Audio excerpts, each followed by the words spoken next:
नमस्कार, आदाब, सत श्री अकाल। सुपर न्यूज में आपका फिर से एक बार स्वागत है।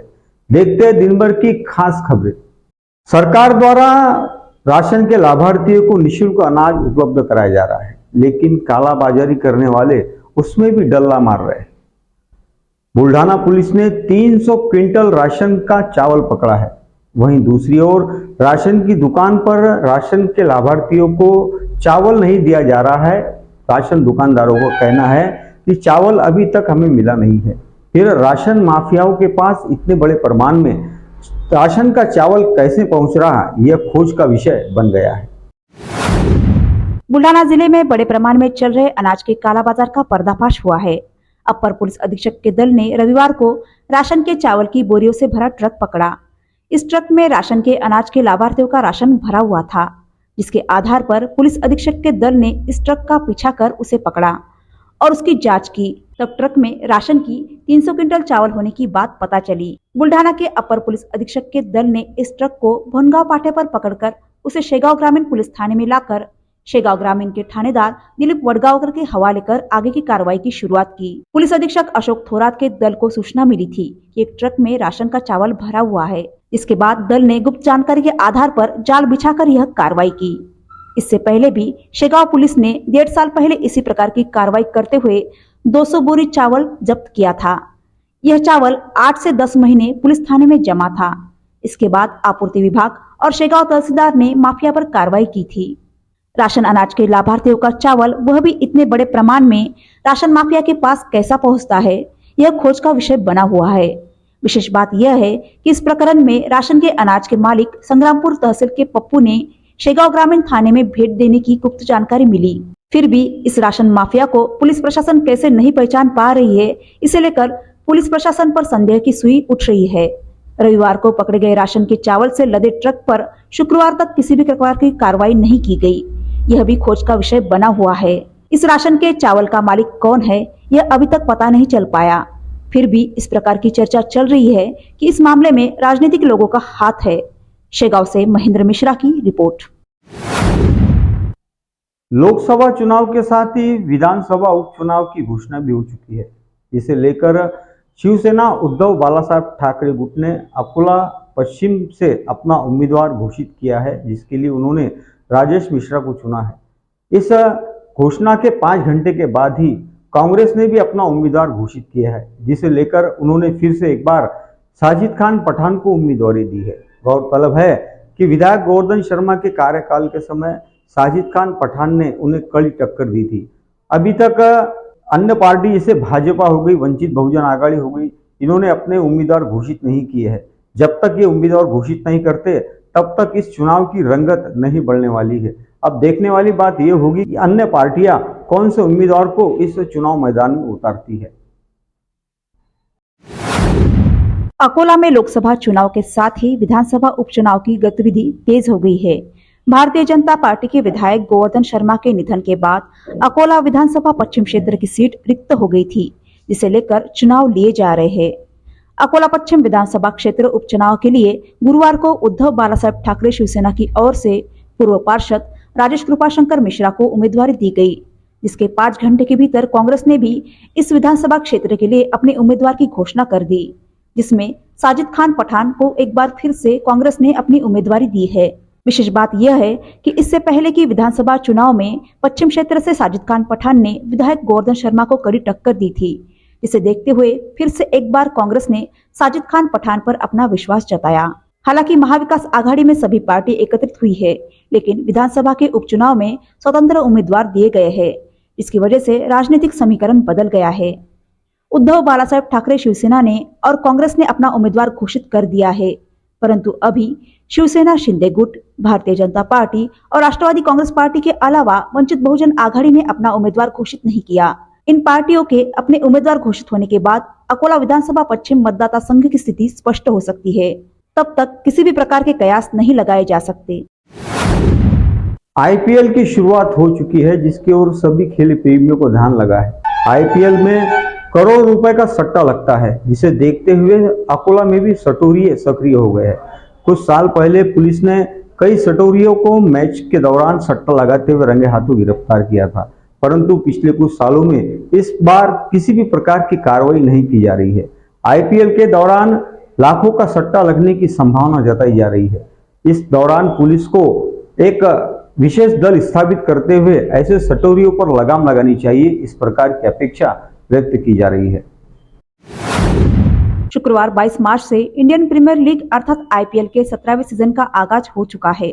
इसी के साथ अकोला शहर में आईपीएल पर जुआ लगाने वाले सक्रिय हो गए हैं। अकोला शहर के पॉश कॉलोनी में आईपीएल की क्रिकेट मैच पर बड़े प्रमाण में जुआ खेला जाता है। मोबाइल के माध्यम से ऑनलाइन बुकिंग की जाती है और इस क्षेत्र में महारत हासिल करने वाले रोजाना लाखों रुपए की कमाई करते हैं। कानूनन रूप से यह दंडनीय अपराध है। बावजूद इसके आईपीएल की क्रिकेट मैचेस पर लाखों रुपए का रोजाना सट्टा लगता है। कुछ साल पहले पुलिस ने क्रिकेट मैच पर सट्टा लगाने वालों पर छापे की कार्रवाई की थी। उस दौरान कई सफेदपोश पर्दानशीन हुए थे।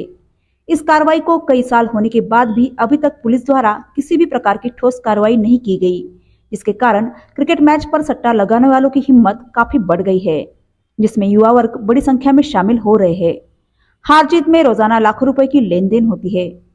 शुक्रवार से इंडियन क्रिकेट लीग अर्थात आईपीएल मैचेस होने वाले हैं, जिसे देखते हुए अकोला शहर में सट्टा लगाने वालों की चांदी कट सकती है, इसमें कोई संदेह नहीं।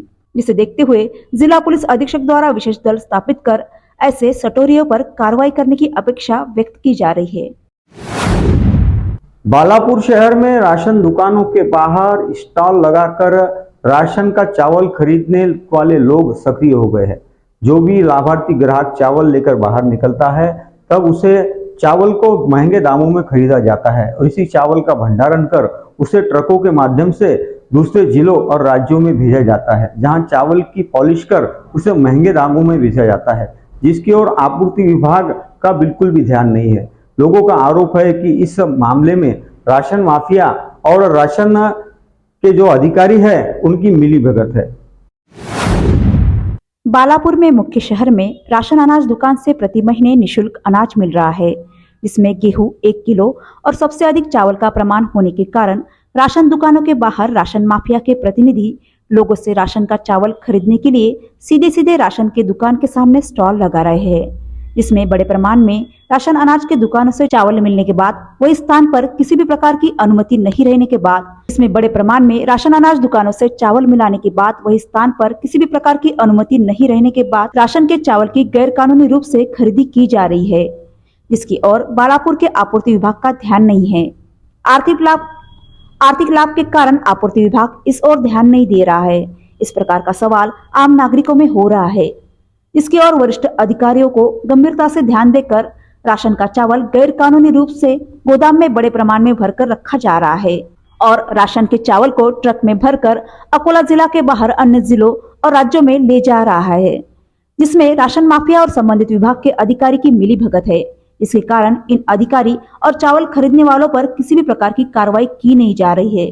इसे देखते हुए गैर कानूनी रूप से राशन का चावल खरीदने वालों पर और इसके भंडारण करने वालों पर कार्रवाई की जाए और नाकाबंदी करते हुए ऐसे लोगों को पकड़ा जाए, इस प्रकार की मांग बालापुर के नागरिक कर रहे हैं। एक और सरकार निर्धन लोगों को राशन का चावल निःशुल्क दे रही है, लेकिन उसमें भी अपना फायदा देखते हुए लोगों की निर्धनता का लाभ उठाते हुए उनसे राशन का चावल खरीद लिया जा रहा है और उसे पॉलिश कर महंगे दामों में बेचा जा रहा है। राशन माफिया और संबंधित विभाग के अधिकारियों की चैन तोड़ने की मांग की जा रही है। अकोला शहर में वाहन चालकों की सुविधा के लिए करोड़ों रुपए खर्च कर फ्लाईओवर ब्रिज का निर्माण किया गया। इसके अलावा लोगों का समय बचे इसके लिए फ्लाईओवर के नीचे अंडरपास का भी निर्माण किया गया, लेकिन ये अंडरपास केवल शो पीस बनकर रह गया है। कभी बारिश का पानी भर जाता है तो कभी यहाँ नालियों का पानी भर जाता है, जिसके कारण यह अंडरपास वाहन धारकों के लिए सिरदर्द साबित हो रहा है, जिसकी ओर जनप्रतिनिधि सहित संबंधित विभाग ध्यान देने के लिए तैयार नहीं है। लोगों का आरोप है कि फ्लाईओवर ब्रिज और अंडरपास के निर्माण कार्य में बड़े पैमाने में भ्रष्टाचार किया गया है। अकोला शहर के यातायात को सुचारू करने के लिए फ्लाईओवर ब्रिज का निर्माण कार्य किया गया, जिसके लिए करोड़ों रुपए खर्च किए गए। वाहन चालकों को अधिक सुविधा हो और उनका समय बचे, इसके लिए गांधी मार्ग से लेकर टावर चौराहे तक अंडरपास का निर्माण किया गया। यह अंडरपास पूरी तरह से असफल साबित हो रहा है। चाहे बारिश हो या ना हो, अंडरपास में हमेशा पानी भरा रहता है। वर्तमान समय में बारिश नहीं हो रही है, फिर भी अंडरपास में आसपास की नालियों का गंदा पानी बड़े प्रमाण में अंडरपास भर गया है, जिसके कारण यातायात के लिए अंडरपास किसी भी काम का साबित नहीं हो रहा है। अंडरपास में नालियों का पानी निकासी के लिए लोहे की जालियां लगाई थी, जो गायब हो चुकी है।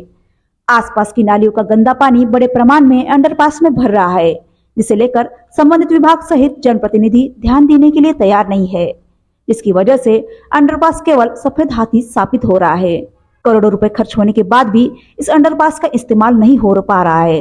करोड़ों रुपए खर्च होने के बाद भी इस अंडरपास का इस्तेमाल नहीं हो रहा है, तो इसका क्या लाभ? इस प्रकार का सवाल शहर के नागरिक कर रहे हैं। इस संभावना से इनकार नहीं किया जा सकता कि फ्लाईओवर ब्रिज और अंडरपास के निर्माण कार्य में बड़ा भ्रष्टाचार हुआ है, लेकिन इसकी पोल कौन खुलेगा, यह महत्वपूर्ण सवाल है।